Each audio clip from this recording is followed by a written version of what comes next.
dili sa matag pulong usab na isulti sa atong buhi nga Dios.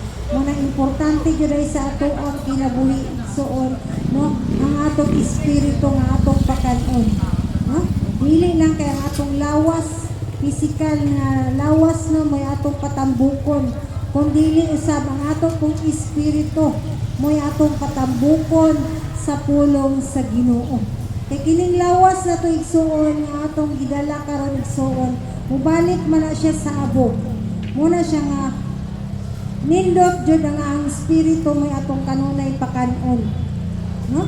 Kay mo man na siya ang usa nga mga tubang ngadto sa atong buhi nga Dios, ang atong espiritu o kalag, no? Muna sa igsuon ang kinahanglan dahil nato pakanon ang atong espiritu sa pulong sa buhi nga Dios. Muna igsuon, no? Salamat, no, sa uban nga namati diya, no? Salamat sa buhi nga Dios nga andam gihapon mo sa pagpamati sa iyang pulong, no? Karon nga kahaponon nga ang tao bitaw mo kung kanunay gid siya namati, no? Daghan kay siya makatunan kung iya lang i-aplikar ang pulong sa Ginoo. Mo gyud igsoon, importante gyud na ang pulong nga atong nadungog ato kung tumanon kay aron pud ta makasinati pud ta sa gahom sa atong buhi nga Dios. Kay no, mo man ang usa nga ang tao makabaton og gahom kung siya mituo og midawat kang Ginoong Hesukristo. Mo lang ang tao gamhanan, nakaambit kang Ginoong Hesukristo, no? Kay mipuyo man ang gamhanan nga Dios nga nasa iyahang kinabuhi, no? Gamhanan pud ang tawo. Muna, no, ang pulong sa Ginoo kung atong pamation, gamhanan day ang tao kung mutuo sa buhi nga Dios nga mao si Ginoong Hesukristo. Muna igsoon, no, ang pagtuo ra gyud ang gikinahanglan nato diri sa kalibutan. Kay kung ang tao nga walay pagtuo, wala gyud na siya kapuslanan ang tao. Kung dili siya mutuo, no?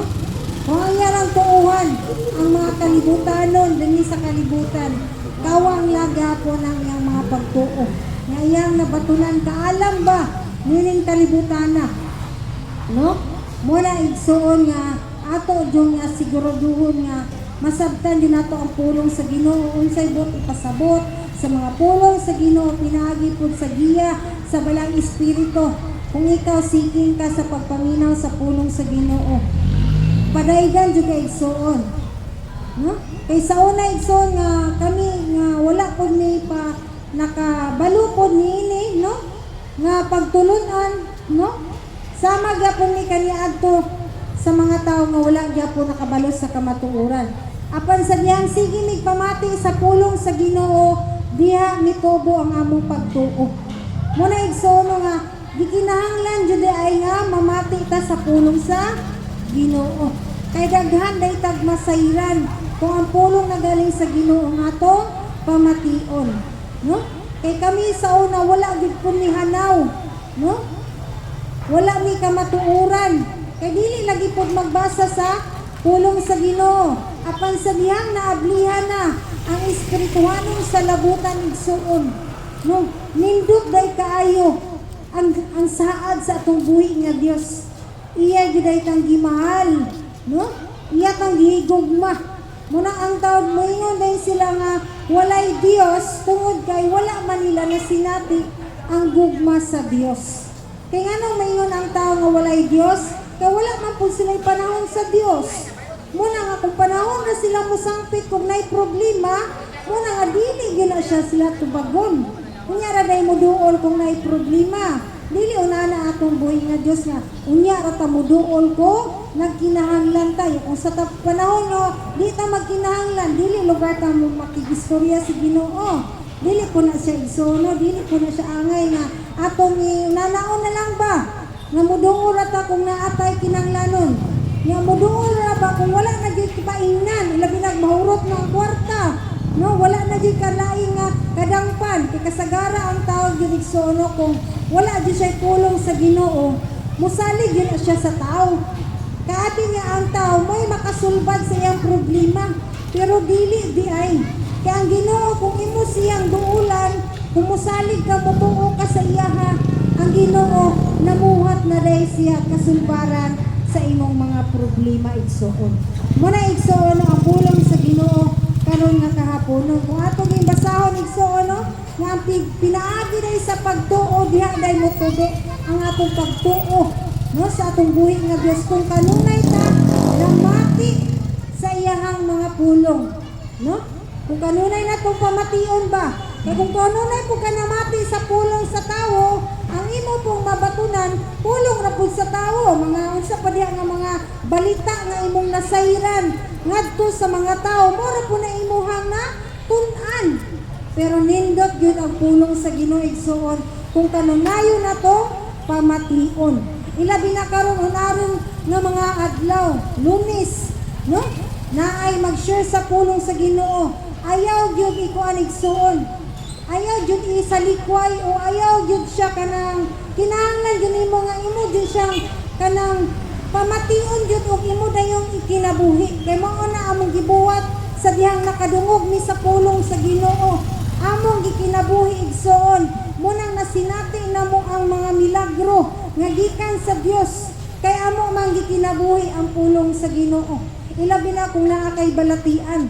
Nga gitudloan man pud mi unsaon pag-abog sa sakit.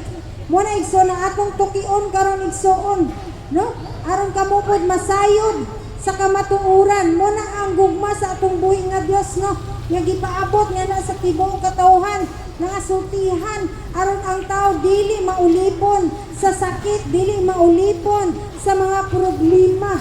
Muna igsoon kami sa una-unana kami pero sa grasya sa Ginoo kung imo lang gyud tumanon ang pulong sa Ginoo, hayahay gyud ang tao kung imong tumanon ang pulong sa Ginoo. Kung atong basahon diri sa Roma 10 verse 17, busa ang pagtuo nagagikan sa pagpamati sa mensahe ug ang nabati nagikan sa pulong ni Kristo. Muna igsoon kung ikaw kanunay ka namati sa iyang pulong, diha motubo ang imong pagtuo igsoon.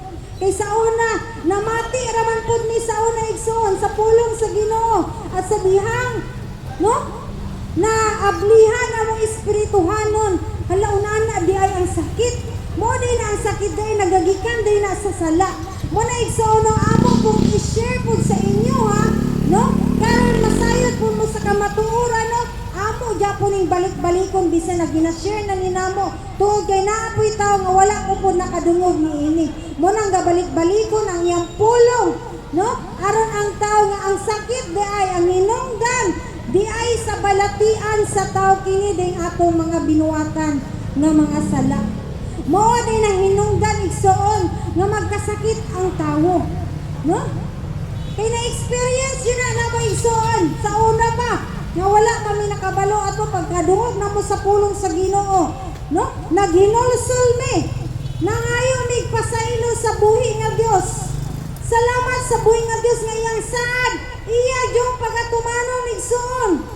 Naulian mi sa among balatian dili lang kay ako ray makatestify ana. Bisan pang akong mga anak nakasinati pud niya na igsoon.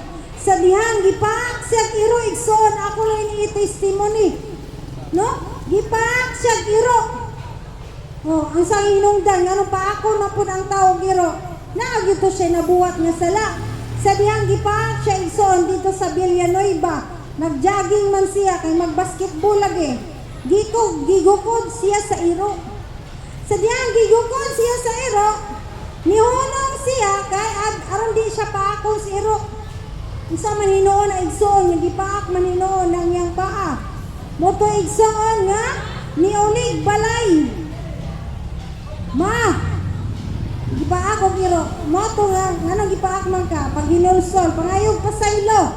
Kay dili ka paakon kung wala ka gibuhat nga, sala. Motong naghinulsol siya igsoon. Testimony lang nga ako ni igsoon, tungod sa kamayo sa atong buhi nga Dios. Sa diyang naghinulsol siya sa iyang mga sala nangayo siya pasaylo sa ako o sa iya pong ama nangayo siya pasaylo. Busa ako dayong giampuan siya pero si Ginoong Jesus ang nag-ayo ato igsoon. Si Ginoong Jesus ang nag-ayo sa akong anak, Ang tao mo gamit man yun na siya og tao pero Dili kami ang nakaayo kung dili si Ginoong Hesus nga gamhanan nga Dios. Sa diyang angkong giampuan igsoon ang iyahang pinaakan. Kay sana igsoon kung wala pa ko kabaluan nga pagtulunan, mudritso na jud ko og pa-inject, no? Kay delikado biyan ang rabies kung wala ka kahibalo sa kamatuoran apang sa diyang nahibalo ko igsoon sa kamatuoran sayon raday kaayo. Imo lang paabogon ang rabies ug ibalik nimo sa irok ug imong gamiton ang ngalan ni Ginoong Hesus. Kay ang ngalan ni Ginoong Hesus gamanan gina siya igsoon. Muyugbo ang tanang binuhat sa langit sa yuta, ilalom sa yuta sa pagpasidungog sa ngalan ni Ginoong Hesus. Mo kay igsoon nga humanog ampo niingon gyud siya sa ako ma, dili na lagingot-ngot akong tiil ay akong paa. Wala na isakit ma. Nya balik og basketball ma. Mo to ni balik jud siya basketball igsoon. Gipaak siya iro pero wala na niya bali-baliha ang paak sa iro. Tungod kay nasinati niya ang gahom sa atong buhi nga Dios nga giayo gyud siya igsoon. Mo na igsoon kung nakabalo ka sa kamatuoran, dili na ka mabala ka. No, pero kung wala ni ka nakabalo sa kamatuoran, mabala ka jud ka. Mo ato na jud ka. Uy, magdalita ani kay ato diri pa inject kay delikado ni rabies. Mo na igsoon no kamatuoran nga way lain nga makaayo unsa pa nang nakapaak sa imuha bisan unsang mananap nga mopaak sa imuha igsoon kung naa kay pagtuo nga ang Ginoo moayo sa imong balatian maghinulso lang ka maulian gyud ka igsoon.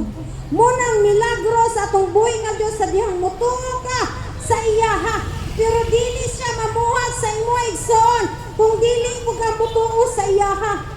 Dili gina siya mamuhat igsoon. Mo nang gusto sa Ginoo nga motuo ta sa iyaha, dili ta motuo sa tawo. Kay ang sulti sa tawo sama ra na sa sagbot, malaya dili gyud siya. Wala na'y pulos. Malaya na. Apan ang pulong sa Ginoo kung imo siyang huktan, kung imo huktan ang saad sa atong buhi nga Dios, makaangkon gyud ka nga hayahay kay di ba wala na ka nagastuhan. Wala na gyud ko nagastuhan ato igsoon nga moadto pa dito magpatandok pa, magpa-inject pa og rabies. Daghana nag-ingon, "Oy, ipa-inject na kay delikado na." Apan kay nagtuo man ko, nagtuo pud ang akong anak. Mo na nga ulian gyud siya igsoon. Laya gyud siya igsoon. Walang inject na laya ang pinaakan sa iro. Mo na ang kagamhanan sa atong buhi nga Dios kung imong isugid si Ginoong Hesukristo nga gamhanan siya ang mananambal sa imong kinabuhi. Maulian gyud ka sa dihang mituo ka. Mo na igsoon dili mamuhat ang Ginoo kung dili ka motuo. Mo na kasagaran karon igsoon. Ang tao kung wala pa nakabalo sa kamatuoran, maingon gyud na sila nga kini akong sakit tungod man ni sa ang pagkaon nga akong gikaon. Una-ana po mi sa una igsoon. Mutuo mi ana sa una. Kay wala may nagsulti sa amo. Apan sa dihang namati mi sa pulong sa Ginoo. Nga dili kay pagkaon ang rason nganong nagkasakit ka igsoon. Kung dili day sala day na siya nga imong gibuhat nganong nagkasakit ka. Kung ang bata galing, no? Nga mga months pa galing na siya igsoon, kanang wala pa'y buhok ba? Months pa. Kung ang ginikanan galing, sigig away. Ang mag-asawa, sigig naglales. Asa ipahamtang ang kastigo? Ngadto sa anak. Kaya naman, kaya kung ang asawa, o ang bana, dili gina mangayog pasaylo, magpataasay ginas garbo. Di gina magpinasaylo ay. Pero kung makita nila ilang anak nga nagtinga na, malungi man kasi mong anak sa iyahan hitsura, mo na nga mangayo jud kag pasaylo, usag-usan niyo. Gusto di ka mamatay mong anak, nga dili mo magpinasaylo ay. Mo na igsoon nga mga bata, no? Kung mamatay ang bata nga way buot, langit yun na siya. No? Mo nang magsakit lang ang bata tungod na sa sala sa ginikanan. Kaning lalis-lalis, labi na kung ang bana, no? Mangitaglain, no? Muna usa nga dito yun na mapiktar sa anak. Kung dili musugid ang bana, muna nga matingala mo nga nung namatay ang bata nga wala pa siya kanang kuan, bata pa kayo. Natingala mo nga nung nagsakit ang bata. Nga wala pa kayo siya gikaon nga kalanon, di ba? Usa na yung gikaon gatas ra. Tutoy pa yun, breastfeed. Nga nung nagkasakit man. Muna igsoon, tungod day na sa sala sa ginikanan nganong ang bata nagkasakit. Muna igsoon ang usaray solusyon nakabantay kay mo kung naamoy anak diha nga gamay pa, months pa. Mailan ka na niyo igsoon nga nagsakit inyong anak. Pag hinuhulson na day mo mga asawa. Aron ang bata dali ra ulian, pero kung garbuso mo kamo duha mag-asawa na ayaw na lang yun, luoy ang anak. Pero salamat ta kay ang bata langit man na siya, no? Muna igsoon, usa lang mo ka pagpahinungdon, no? Mo ko hinungdan nga ang bata magkasakit bisag wala sa gikaon. Di ba? Wa pa gina siya ni kaon. Tutoy pagaling na siya. Yung ano magkasakit man, mag-ubo-ubo, usa pa na diha, gihubak, gihilantan, no? Muna siya igsoon ang usa ka rason ngano ang tao magkasakit tungod sa sala. Muna igsoon, no? Atong balik-balikon, no? Kay ang pagbalik-balik sa pulong sa Ginoo diha matuhog sa tao kung iya kining mapamatian. Kay mga tao diring dapita lumalabay lang, dili permanente, no? Gawas sana ninda diha sa sulod nga kanunay na gyud namati sa pulong sa Ginoo.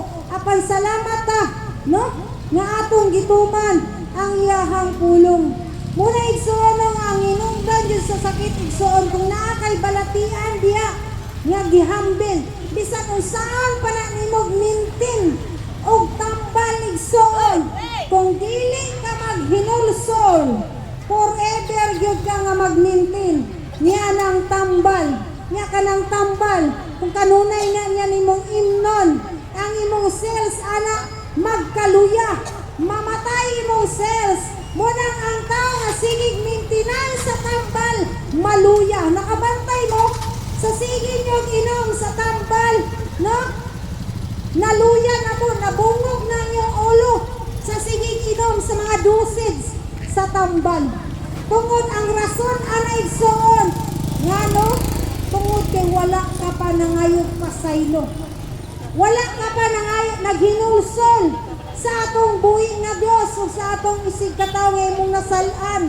Muna igsoon ang maayong balita aron maputol na aron dili na pud ka madak-an sa sigig palit kapoy ka ng sigig palit og tambal maintenance kapoy na ay may nalang ka nang ipalit og tambal, no? Nga ipalit og sudan.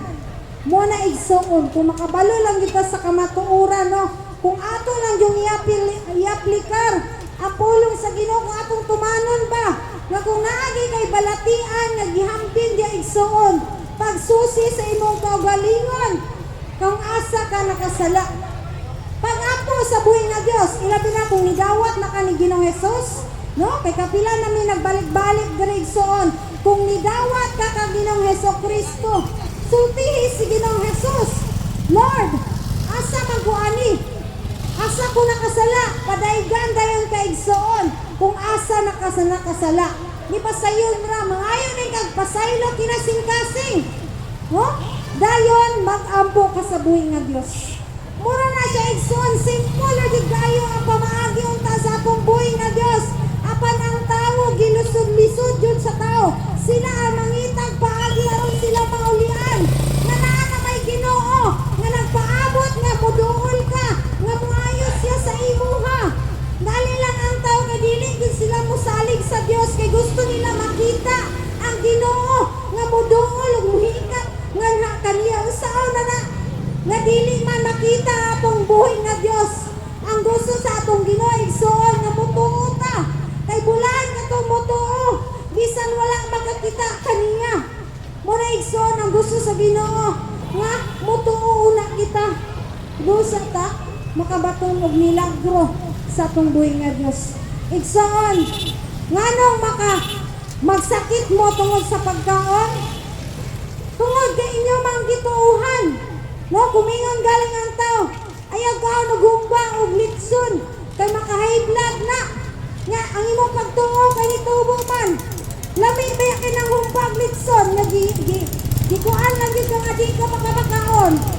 Unya kay nitubo man kay naminaw man ka sa tao. Na maka-high blood ra ba ni bay? Nya nikaon na lang kag gamay. Na kay dili magagusto nga motaas imong high blood. Nya nganong katong wala ka nikaon og tampok og kuan nganong itaas man imong dugo. Mara gunay basiya igsoon. Na bisag ni imo nang gikuan ang bawal ba? Nganong naa pa man ang sakit? Nga imo naman gilikayan. Muna siya igsoon no? Ang importante gyud igsoon nga dili ta mutuo sa tao sa sulti na pinagwala diya sa gawa sa pulong sa Ginoo kay mo medyo na ang pulong sa Ginoo di man gyud na mausab. Pero kung pulong na galing sa tao ang imong pamatiyon igsoon, mo na igsoon. Musamot yun na imong problema. Ilabi na kung maminaw ka sa kalibutan nun nga tambag. Sa kalibutan ba? No? Kaya ang tao karon mag-bis sila. Kung asa sila naayo, dito gina sila. No?